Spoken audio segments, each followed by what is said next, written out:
Kita akan bicara ke pemimpin buruh. Saudara, kesehatan nggak bayar, subsidi listrik, dan kita buruh kau udah dapat ini, udah dapat ini, ya kan? Angkutan akan kita bebasin supaya kau kerja juga ringan. Ya sudah dong, jangan kau tuntut pengusaha. Kalau nggak untung, pengusahanya bisa pindah ke Bangladesh, kemana kan begitu. Modiar blunder gede Prabowo, Partai Buruh ngamuk pasca diminta Wawon nggak boleh nuntut naik gaji atau balik badan dukung Ganjar, meringis Desi Opa. Desi akan membentuk segera relawan buruh sahabat Ganjar Pranowo. Saya ulang sekali lagi, jadi hari ini kami nyatakan relawan buruh sahabat Ganjar Pranowo akan segera berdiri di seluruh Indonesia. Kemudian untuk Pak Prabowo sudah ada komunikasi melalui Bung Sekjen Ahmad Muzani, ya sekjennya, dan orang kepercayaan Pak Prabowo tinggal menentukan waktu. Nggak apa-apa setelah pendaftaran terakhir 25 Oktober, nggak ada masalah. Partai Buruh kan dengan orangnya, bukan dengan partai politiknya. Kita akan melakukan ini. Tentu kita akan minta pada calon presiden. Halo, selamat datang di channel Redaksi Jurnal bersama JJ. Calon Presiden 2024 Prabowo Subianto mengeluarkan pernyataan kontroversial dengan melarang buruh menuntut pengusaha untuk menaikkan upah minimum setiap tahunnya. Menanggapi hal itu, Ketua Konfederasi Persatuan Buruh Indonesia KPBI Ilham Syah mengatakan pernyataan Prabowo menggambarkan ketidakpahamannya terhadap permasalahan keseharian buruh di Indonesia. Bahkan menurutnya, pernyataan Prabowo itu mewakili kepentingan borjuasi atau para pemilik modal saja. Sebab para pemilik modal tidak ingin ada kenaikan upah buruh karena mengurangi keuntungan yang diperolehnya.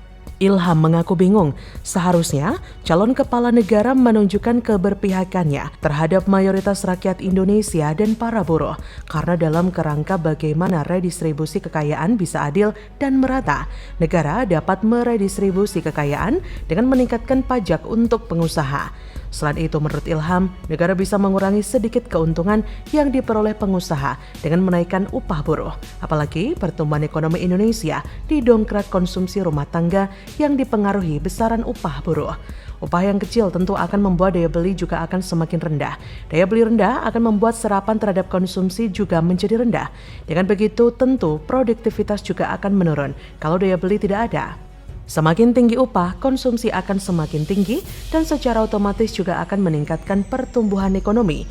Karena itu, ia mengkritik Prabowo yang mengatakan berjanji akan meringankan kehidupan buruh dengan berbagai subsidi. Hal itu dilakukan agar tidak lagi menuntut kenaikan upah. Ilham berujar, jika berbicara tentang jaminan sosial, tentang jaminan pendidikan, kesehatan gratis, itu memang seharusnya menjadi agenda Prabowo ketika terpilih menjadi kepala negara. Dalam kerangka welfare state, negara harus memperbesar alokasi APBN untuk jaminan sosial, ketersediaan perumahan untuk rakyat, sampai menggratiskan biaya pendidikan dan kesehatan. Karena cita-cita negara Indonesia didirikan adalah memajukan kesejahteraan umum dan mencerdaskan kehidupan bangsa. Namun faktanya sampai hari ini, negara tak bisa melaksanakan welfare state. Kalau Prabowo baru akan menyampaikan, itu kan suatu hal yang patut kita pertanyakan. Diketahui Prabowo melarang buruh menuntut pengusaha menaikkan upah minimum setiap tahunnya. Sebagai kompensasinya, Prabowo berjanji manis akan memberikan berbagai subsidi kepada para buruh jika terpilih menjadi presiden dalam Pilpres 2024. Blundernya Prabowo inilah yang menjadikan ia lagi-lagi apes dan berujung pada kegagalannya di Pilpres semakin nyata. Akibat pernyataan Prabowo tersebut, kini buruh lebih condong all in mendukung Ganjar dan Mahfud. Presiden Partai Buruh Said Iqbal menegaskan terkait dukungan Capres pada Pilpres 2024. Partai Buruh hingga kini memang belum menentukan arah dukungan. Namun berdasarkan Kongres Partai Buruh, terdapat 3 tahap yang harus dilalui untuk menentukan dukungan Capres. Langkah pertama Rakernas dan pencermatan sudah melalui termasuk langkah kedua, yaitu konvensi. Dan tinggal 1 tahapan lagi, rapat presidium yang terdiri dari 11 organisasi. Nah, dari tahapan tersebut mengerucut 2 Capres yaitu Ganjar dan Prabowo. Presiden Partai Buruh Said Iqbal pun menegaskan pihaknya tidak mendukung partai yang mendukung Undang-Undang Omnibus Law, namun akan mendukung capres secara pribadi. Dan jika melihat blundernya Prabowo kali ini merupakan pertanda bahwa Partai Buruh akan semakin dekat dengan Ganjar Mahfud.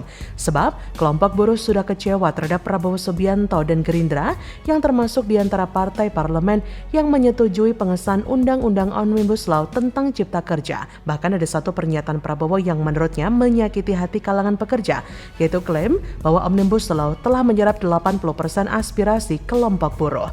Ini merupakan pertanda Ganjar Mahfud semakin kokoh di puncak klasemen jika Partai Buruh nanti all-in mendukungnya di Pilpres 2024. Dan tentu menjadi tamparan telak untuk Prabowo yang terlalu sombong dan meremehkan pekerjaan buruh. Jadi, bagaimana menurut Anda? Tahu sekali apa yang diinginkan dan apa yang harus dilakukan oleh kelompok milenial dan Gen Z. Pemilih milenial dan Gen Z itu ada 52-54%. Artinya mereka sebagai penentu kemenangan. Kita sudah muak lah dengan para politisi korup yang tua ini. Masa pada takut dengan hadirnya Mas Gibran? Noel bangga Gibran cawapres representasi anak muda, tapi bukan anak muda yang tabrak dan obok-obok konstitusi woi. Rakyat sudah cerdas, gak bakal milih cawapres ilegal. Akhirnya, terbukti sudah semua kecurigaan kita selama ini. Ketua Mahkamah Konstitusi terbukti melakukan pelanggaran berat terhadap kode etik MK. Mas Wali Gibran Raka Buming Raka memang tidak dikenal sebagai orang yang ramah, apalagi merakyat. Malah sebaliknya, dia ini cenderung dinilai sebagai pemimpin muda yang sombong dan angkuh. Hai, dengar suara JJ di channel Redaksi Jurnal.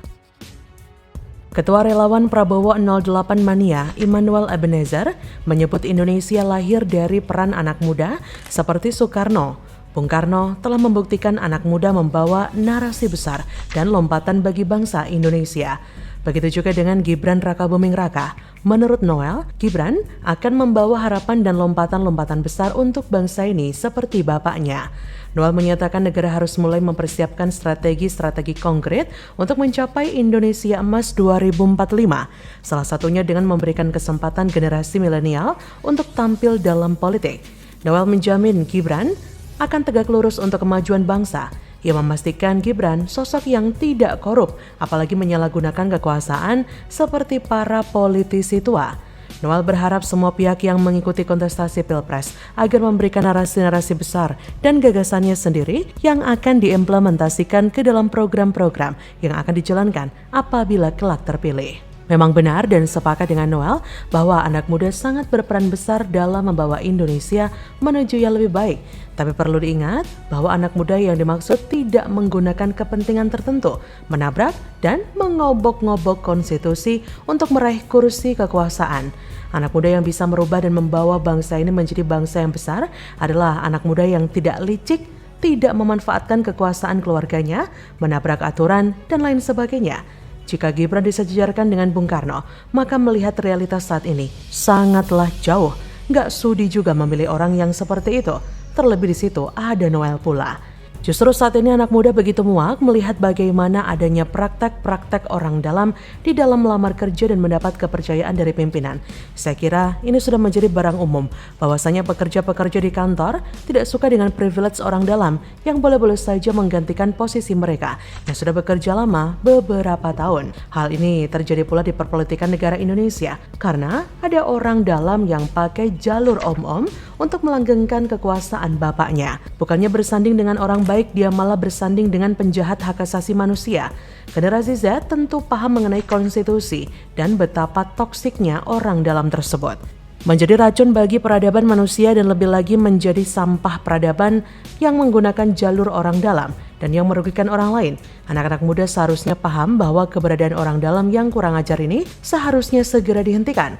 Mereka mendapatkan privilege dan itu sebetulnya tidak salah. Yang menjadi kesalahan yang fatal adalah ketika mereka melakukan kesewenang-wenangan atau penyalahgunaan kekuasaan karena kekuatan orang dalam tersebut. Ya bayangkan saja, kita sudah kerja susah-susah dan mendapatkan pekerjaan lewat jalur normal, yaitu wawancara dan interview juga tes IQ, dan ini tuh. Namun yang pada akhirnya menggantikan kita adalah mereka yang tidak berbakat, mereka yang tidak memiliki kemampuan sama sekali untuk menggantikan posisi kita.